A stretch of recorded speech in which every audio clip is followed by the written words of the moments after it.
It's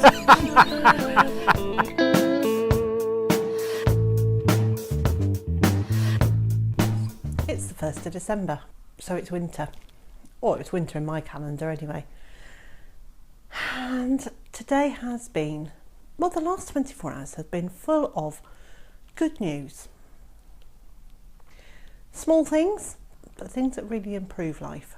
So, first of all, earlier in the week, I went to have my next lot of routine blood tests to see how my thyroid is functioning and to see how well the synthetic thyroxine that I'm taking is working.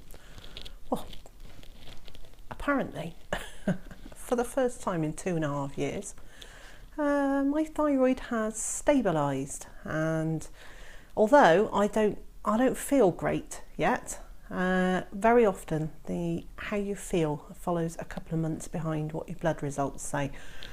So I'm really looking forward to feeling properly well again. So that was very good news. That's a big relief, and apparently I don't really need to go back to the doctors for quite a period of time unless how I feel changes. Having said that, I do have an appointment with them on Monday. I'm just going to talk through how I feel and just see if there's anything else that I can do on a proactive level to make myself feel even more zingy.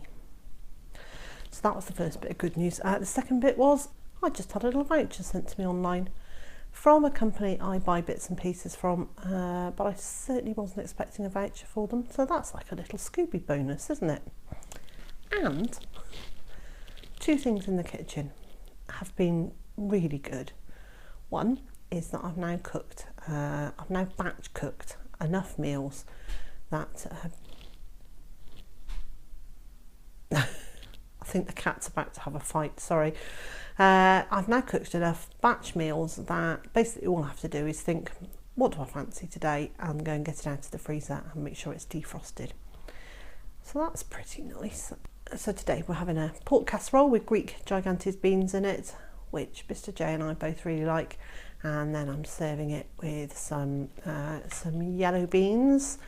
They're like the fresh yellow dwarf beans that I harvested in the summer and froze. And I'm going to do a few potatoes, and I'm going to do some leeks. So we've got plenty of veg. And the other good bit of news in the kitchen is that the other day I made some crystallised ginger and I welded it to the bottom of the pan. Basically I crystallised it for too long, and then I left it in the pan for too long, so it just formed this solid lump in the bottom of the pan. Well, today I had a brainwave and I've poured some boiling water over it, which means the sugar has dissolved, and I now have this fabulously sweet gingery liquid, which I'm poaching some pears in. Yum! So yeah, that I was wondering what I was going to do with a pan that had ginger welded to the bottom of it, but I've now resolved that, so that's great news. It's going to be a really quick vlog today because it's bright and sunny outside, but it's actually too cold to do anything. And having done all that work in the summer and the autumn, having done all the morning chores with the chickens and the ducks, the day is pretty much my own. So I'm going to spend today doing some more of my course.